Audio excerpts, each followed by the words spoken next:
Fin Business. We are with Andrew. Andrew is the head of financial risk management and financial crime portfolio at Fiserv.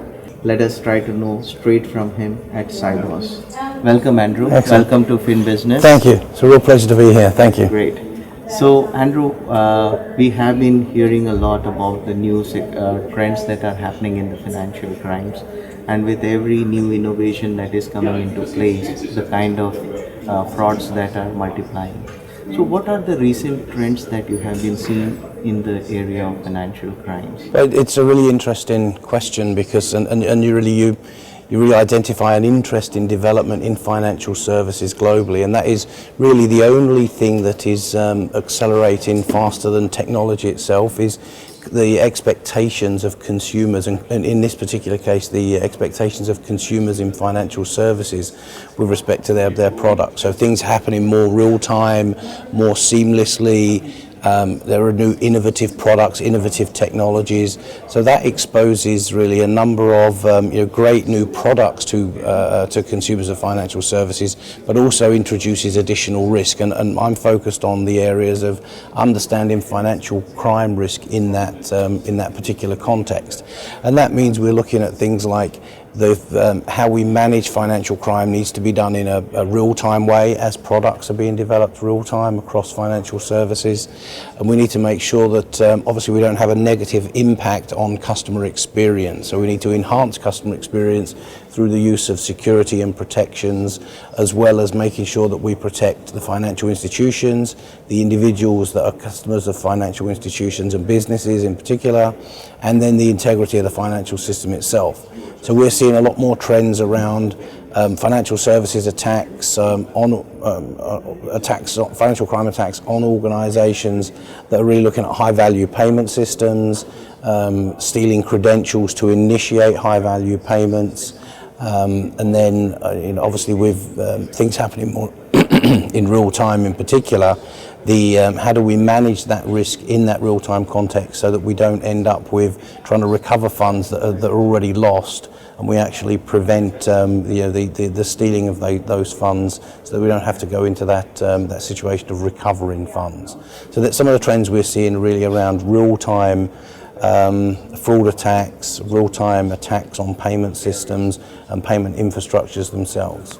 What role has analytics been playing in this area of fraud management and fraud mitigation? Historically, we've seen, we've had rules, we've had expert rules protecting financial institutions and particular products against attacks from fraudsters.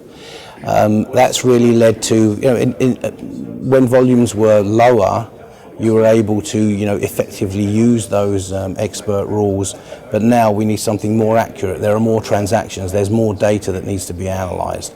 We end up, if we don't use more intelligence around analytics, we end up with too many false positives, and the situation becomes very much, you're overwhelmed with fraud alerts which lead to operational inefficiency.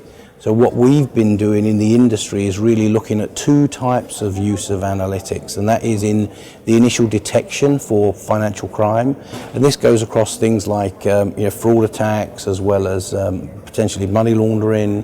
So we're really looking at detecting things more accurately using analytics, behavioural analytics, using predictive analytics for those initial alerts, and then also using machine learning and learning from previous outcomes of investigations, using analytics to refine the initial pass, so the initial alerts based on previous knowledge, so really sort of learning from the outcomes of previous investigations, so that you end up with a much more refined funnel of alerts, and what that means is you can be more operationally efficient. So what kind of strategy can be adopted? I know, for example, that there is FS-ISAC in the US, and similarly in India you have a body set up by the IDRBT and various other such kind of bodies, but these are quite in silos. Is there a possibility that we can create an industry-wide kind of forum or a platform where only the industry shares the fraud pattern or something of that sort? Yeah, I think it's a really interesting point, and you've actually raised a number of sort of critical issues that we face in the financial crime area globally. The first thing is, you're spot on. Trends around financial crime are global at this point. So something that maybe occurs, we saw this recently, actually about close to a year ago, where we saw attacks on commercial customers of financial institutions in North America. And then suddenly that same typology, that same type of financial crime occurred in Europe. And then we all of a sudden saw the same typology pop up in Asia, in Japan in particular. The interesting thing is it doesn't take weeks or months anymore, it's instant. So you'll see an attack that may be successful in Canada that then will be perpetrated in South America, for example. And it moves rapidly, and you may see a cessation of the attack in one geography, and then it's moves to another geography, and it happens rapidly. We live in a world of global financial services, things like the Global Payment Initiative from SWIFT. These are all global initiatives affecting all markets. Now, the interesting thing is, there are some global organisations that oversee or provide guidance around financial crime. So the Financial Action Task Force on Money Laundering, for example. But I think you make a very good point. In the United States, we have a number of organisations that provide collaboration and consortium information to financial institutions that they can essentially share information via those mechanisms. You mentioned similar in India, similar with things like the fraud exchange in Australia. But we certainly need to collaborate more globally, because financial services are global at this point, the mechanisms, the infrastructures are global, so we need to collaborate globally to protect the integrity of the entire system.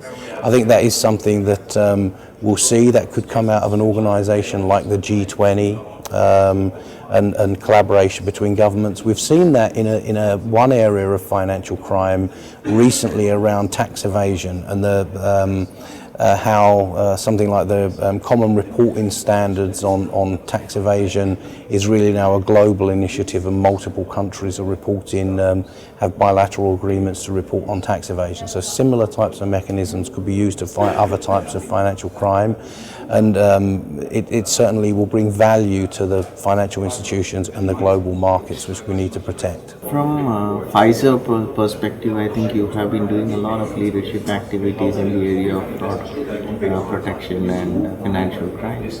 Do you have some kind of regular report or some kind of study that comes on a regular basis, which can be a good yardstick for the customers in the financial services space, so that at least they could learn from the experiences that you have? Fiserv has around 600 assets that we bring to bear to support financial institutions. In the area that I'm specifically focused on around financial crime, we have around 1,200 implementations of our solution globally in around 70 countries. And what we do is we try and encourage collaboration between our customers so that they're able to share information, and they can do that through Fiserv. We introduce them all to each other, and we have like a global repository of detection techniques that we apply that manage particular risks, and we make those different detection techniques, different typologies that we're monitoring available to our customers.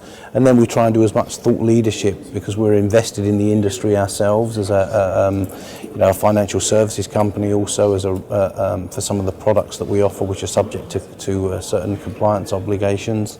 So we try and share as much information as we possibly can through thought leadership, through presentations at different conferences and different vehicles where we collaborate with our customers. Now the recent big news that Fiserv came up with was the taking over of Dovetail, and which is essentially one of the well-known players in the payment hub space. Mm-hmm. So what kind of complementing relationship do you foresee with this kind of tie-up?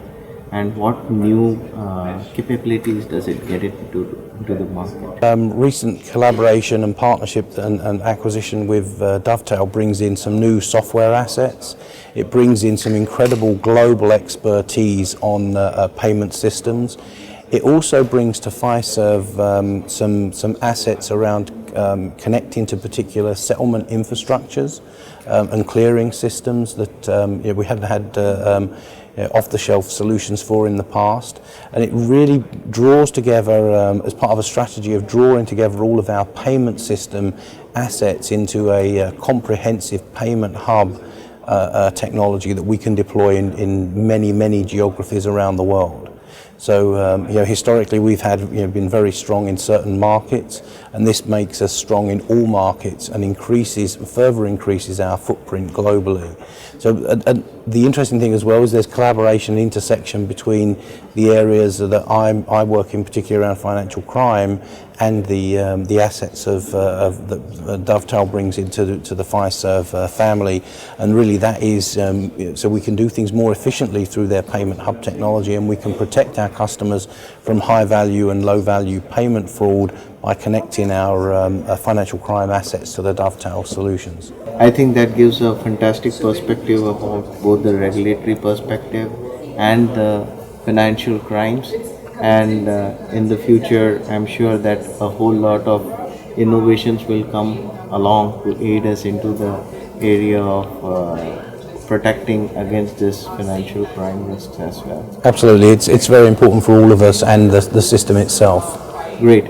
Thank you very much, Andrew, for such an insightful discussion with us, and we wish you all the best and hope to see more interesting innovations from your side. Excellent. Well, it's a real pleasure. Really appreciate the opportunity. Thank you. Thank you very much. Thanks. Bye.